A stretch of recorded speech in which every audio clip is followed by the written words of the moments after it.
যুক্তরাষ্ট্রের ফ্লোরিডায় নিখোঁজ হওয়ার কয়েকদিন পর ইউনিভার্সিটি অব ফ্লোরিডার বাংলাদেশি পিএইচডি শিক্ষার্থী নাহিদা বৃষ্টির খণ্ডিত মরদেহ উদ্ধার করা হয়েছে।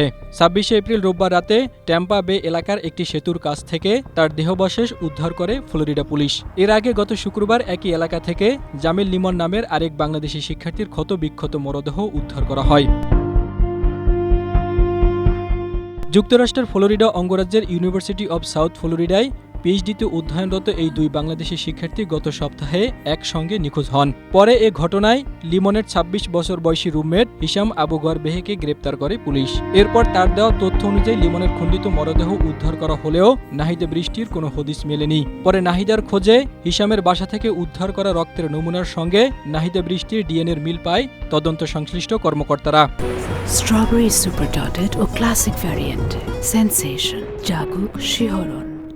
এর সূত্র ধরে তল্লাশি আরও জোরদার করে পুলিশ। শেষ পর্যন্ত ট্যাম্পা বে এলাকার একটি সেতুর কাছ থেকে তার মরদেহের খণ্ডিত অংশ উদ্ধার করা হয়। মার্কিন সংবাদ মাধ্যম সিবিএস নিউজের এক প্রতিবেদনে এ তথ্য জানানো হয়েছে।